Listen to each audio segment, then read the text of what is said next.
नमस्कार आदाब दोस्तों। तो चलिए आज फिर हम आप लोगों के लिए लाए देश और दुनिया की तमाम ताज़ा बड़ी खबरें, ब्रेकिंग न्यूज हेडलाइंस, एक एक करके तमाम बड़ी खबरें आपके सामने रखेंगे।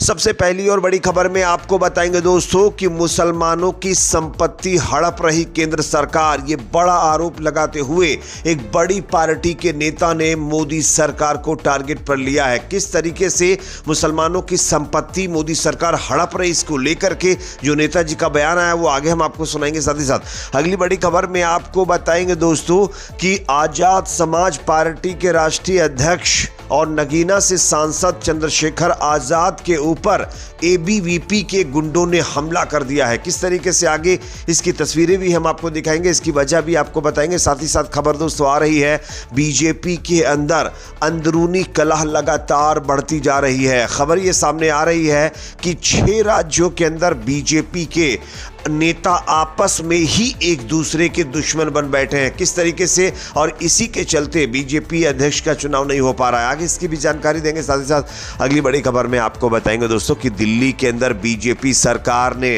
अपना किया हुआ वादा पूरा नहीं किया। शास्त्री पार्क में झोपड़ी खाली कर झुग्गी वासियों ने सरकार के ऊपर गंभीर आरोप लगाए हैं। किस तरीके से, आगे इसकी भी जानकारी आपको देंगे। साथ ही साथ अगली बड़ी खबर में आपको बताएंगे दोस्तों कि उत्तर प्रदेश के संभल की जामा मस्जिद को लेकर के एक और नया विवाद खड़ा हो गया है दोस्तों। इस मस्जिद को अब कोर्ट ने विवादित करार दे दिया है, जिसके बाद हिंदू पक्ष ने मस्जिद को लेकर के एक बड़ा दावा ठोक दिया है। क्या है इसकी भी जानकारी आपको देंगे। साथ ही साथ खबर आ रही दोस्तों एबीवीपी का पूर्व संगठन मंत्री जिसने भोपाल में 14 साल की लड़की के साथ गलत काम किया है और इसका खुलासा हुआ है दोस्तों। आगे इसकी भी जानकारी देंगे। साथ ही साथ खबर आ रही दोस्तों जो है हमास को लेकर के डोनाल्ड ट्रंप और इजराइल के प्रधानमंत्री नेतन्याहू की मुश्किलें बढ़ती जा रही। गाजा में कब्जे के दावे के बीच अब जो है मुस्लिम कंट्रियों ने अमेरिका और इजराइल के खिलाफ एक बड़ा कदम उठाया है। क्या है इसकी भी जानकारी देंगे। उससे पहले छोटी सी रिक्वेस्ट, अगर वीडियो पसंद आए तो लाइक जरूर करें, चैनल पर नए हैं तो सब्सक्राइब करने के बाद बेल आइकन को प्रेस करना ना भूलें। बात करेंगे पहली और बड़ी खबर की। आप सब जानते हैं जब से मोदी सरकार सत्ता में आई है तब से मुसलमानों को लेकर के ना जाने किस किस तरीके के कानून लाती जा रही है, और इसी को लेकर के अब तमिलनाडु के उप मुख्यमंत्री उदयनिधि स्टालिन ने मंगलवार को चेन्नई के रायपेटा में YMCA ग्राउंड में तमिलनाडु वक्फ बोर्ड द्वारा आयोजित इफ्तार समारोह में शामिल हुए, और इस अवसर पर उन्होंने कहा कि रमज़ान के पवित्र महीने में एक दूसरे को शुभकामनाएं देना खुशी की बात है, भले ही कुछ लोग इससे नाराज हों। साथ ही साथ इन्होंने मुसलमानों की संपत्तियों को लेकर के मोदी सरकार के ऊपर गंभीर आरोप लगाए हैं। तमिलनाडु में अल्पसंख्यक समुदाय को घर जैसा महसूस होता है, ये भी उन्होंने कहा है। साथ ही साथ उन्होंने कहा है कि केंद्र सरकार जो है वो प्रतिदिन यानी रोज ऐसी योजनाएं लाती रहती है जिससे अल्पसंख्यकों को प्रताड़ित होना पड़ता है। केंद्र सरकार की यही मंशा रहती है। उन्होंने केंद्र सरकार पर मुसलमानों की संपत्ति का दुरुपयोग करने का भी आरोप लगाया है। उदयनिधि ने केंद्र सरकार पर आरोप लगाया है कि वक्फ अधिनियम में संशोधन के माध्यम से मुसलमानों की संपत्तियों को हड़पने और वक्फ बोर्ड में गैर मुस्लिम सदस्यों को शामिल करने की योजना मोदी सरकार बना रही है, जिसका द्रविड़ मुनेत्र कड़गम यानी DMK सरकार विरोध करती है। और उन्होंने चेतावनी भी दी है अगर वक्फ अधिनियम में संशोधन पारित होता है तो यह मुस्लिम समुदाय के हितों के लिए हानिकारक होगा।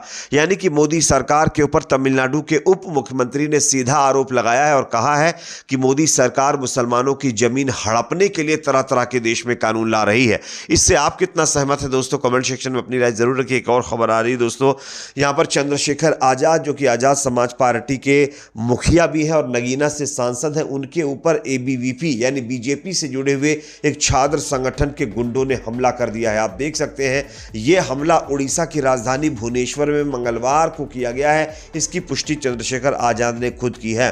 सांसद चंद्रशेखर आजाद ने सोशल मीडिया प्लेटफॉर्म एक्स पर कहा है कि भुवनेश्वर में एक जनसभा के दौरान अखिल भारतीय विद्यार्थी परिषद यानी एबीवीपी के गुंडों ने जो है संगठित तरीके से आकर उन पर जानलेवा हमला किया है। 250 के झुंड में ये गुंडे आए थे और उन्होंने जो है चंद्रशेखर आजाद की इस सभा के अंदर हमला किया है। आजाद ने बताया कि लगभग 250 के झुंड में आए इन असामाजिक तत्वों ने कार्यक्रम स्थल पर पथराव किया। इंसाफ फैलाई, हमारे कार्यकर्ताओं पर हमला किया, दर्जनों वाहनों को क्षतिग्रस्त कर दिया। ये मामला सिर्फ उन पर नहीं बल्कि लोकतांत्रिक संविधान और सामाजिक न्याय की आवाज़ को कुचलने का एक षड्यंत्र है। सबसे चौंकाने वाली बात तो यह है कि हाल ही में असम के अंदर जो है, उड़ीसा के अंदर जो है बीजेपी की सरकार बनी है और बीजेपी की सरकार बनते ही आप देख सकते हैं विपक्षी पार्टी के नेताओं के ऊपर किस तरीके से हमले शुरू हो चुके हैं। एक और बड़ी खबर दोस्तों सामने आ रही है। बीजेपी के अंदर 6 राज्यों में अंदरूनी कलह लगातार बढ़ती जा रही है और इसी वजह से बीजेपी के राष्ट्रीय अध्यक्ष का चुनाव नहीं हो पा रहा है। ये मैं नहीं कह रहा हूं, मैं आपको खबर दिखा रहा हूं। आप देख सकते हैं भारतीय जनता पार्टी के पदाधिकारियों की नियुक्ति में देरी हो रही है और अब ये संभावना जताई जा रही है कि नए राष्ट्रीय अध्यक्ष का चुनाव मार्च के अंत तक हो सकता है। यह नियुक्ति जनवरी के अंत में ही हो जाना चाहिए थी, लेकिन दिल्ली चुनाव की घोषणा के कारण अध्यक्ष पद के चुनाव में देरी हुई है। इस देरी के पीछे अब एक और अप्रत्याशित वजह सामने आई है। बीजेपी के अंदर करीब आधे दर्जन राज्यों में गुटबाजी चरम पर होने के कारण भी अध्यक्ष के चुनाव में विलंब हो रहा है, यानी देरी हो रही है। इन राज्यों में झारखंड, मध्य प्रदेश, हरियाणा, कर्नाटक और पश्चिम बंगाल शामिल है। इसके अलावा उत्तर प्रदेश में भी योगी बनाम अन्य गुट की लड़ाई के कारण संगठन चुनाव नहीं हो पा रहे हैं। भाजपा के संविधान के मुताबिक नए राष्ट्रीय अध्यक्ष के चुनाव के लिए देश के सभी प्रदेशों में से 50% राज्यों में संगठन चुनाव होना जरूरी है, लेकिन इस समय भाजपा अपने 36 प्रदेशों में से केवल 12 में ही संगठन चुनाव कर पाई है, जबकि नए अध्यक्ष के चुनाव के लिए 18 प्रदेशों में संगठन चुनाव होना जरूरी है। बताया जा रहा है कि जिन राज्यों के मैंने नाम लिए हैं, झारखंड, मध्य प्रदेश, हरियाणा, कर्नाटक और पश्चिम बंगाल, उत्तर प्रदेश, इन राज्यों में बीजेपी की अंदरूनी कलह लगातार बढ़ रही है। बीजेपी के नेता एक दूसरे के दुश्मन बन बैठे हैं और इस बगावत को देखते हुए बीजेपी अध्यक्ष पद का चुनाव नहीं करवा पा रही है। एक और बड़ी खबर दोस्तों सामने यहां पर आ रही है। शास्त्री पार्क दिल्ली के अंदर झोपड़ी खाली कर झुग्गी वासियों ने सरकार पर गंभीर आरोप लगाए। दोस्तों आप सब जानते हैं हाल ही में दिल्ली के अंदर सरकार बदली है, बीजेपी सत्ता में आई है। बीजेपी ने बड़े बड़े वादे किए थे लोगों से कि आप हमारी सरकार बनी तो आपकी झुग्गी झोपड़ियों को हम पक्का मकान बना देंगे, लेकिन पक्का मकान बनाने की तो बात छोड़ दीजिए, झुग्गी झोपड़ियों में भी लोगों को रहने नहीं दिया जा रहा, वहां से भी उनको हटाया जा रहा। आप देख सकते हैं खबर, शास्त्री पार्क में यमुना ब्रिज के पास रह रहे लोगों ने अतिक्रमण रोधी अभियान से पहले अपनी झोपड़ियां खाली कर दी है। स्थानीय लोगों ने कहा है कि हर चुनाव में राजनीतिक पार्टियां कहती हैं कि उनका स्लम नहीं हटाया जाएगा, लेकिन वे हमें परेशान करते हैं। एक वीडियो सामने आया है जिसमें लोग अपनी झोपड़ियों से सामान को निकालते हैं और उन्हें बोरे में बंद कर ले जाते हुए नजर आए हैं। झुग्गी में रहने वाली एक महिला ने पीटीआई से बातचीत में बताया है कि जब से झुग्गी में रह रहे हैं तब से परेशान किया जा रहा है। आज टूटेगा कल टूटेगा, ऐसा लगता है कि गरीब इंसान को हर कोई परेशान करता है। अब सवाल ये खड़ा होता है कि बीजेपी ने झुग्गी झोपड़ियों में रहने वाले लोगों से बड़े बड़े वादे किए थे, लेकिन चुनाव जीतने के बाद वो तमाम वादे अब खोखले साबित होते हुए नजर आ रहे हैं। एक और खबर दोस्तों सामने आ रही, संभल जामा मस्जिद को लेकर के हिंदू पक्ष का एक और बड़ा दावा। हिंदू पक्ष ने कहा है कि अगर मुस्लिम पक्ष संभल की जामा मस्जिद को मस्जिद कहेगा तो हिंदू पक्ष अब उसको मंदिर कहेगा। साथ ही साथ बताया यह भी जा रहा है कि कोर्ट के अंदर इस मस्जिद को लेकर के एक बड़ा हैरान और चौंकाने वाला मामला सामने आया है। कोर्ट ने इस मस्जिद को विवादित मस्जिद घोषित कर दिया है, जिससे यह विवाद लगातार और बढ़ता जा रहा है।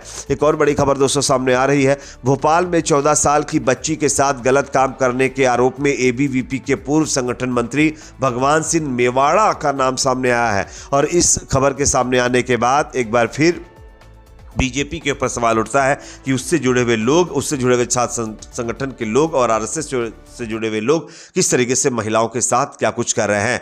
एक और खबर दोस्तों सामने आ रही है, ट्रंप और इजराइल को घेरने के लिए तमाम मुस्लिम देश एक हो गए हैं। गाजा मुद्दे पर अरब नेताओं ने एक बहुत बड़ा मास्टर प्लान बनाया है। इसमें फ़लस्तीनी जो है सरकार को शामिल करते हुए तमाम मुस्लिम देशों ने इजराइल और अमेरिका को घेरने की तैयारी तेज कर दी है, जिससे अमेरिका और इजराइल की मुश्किलें बढ़ती हुई नजर आ रही है। इस पर आप लोगों की राय कमेंट सेक्शन में रखिए। वीडियो पसंद है तो लाइक करिए, शेयर करिए, चैनल पर नए तो सब्सक्राइब जरूर करें।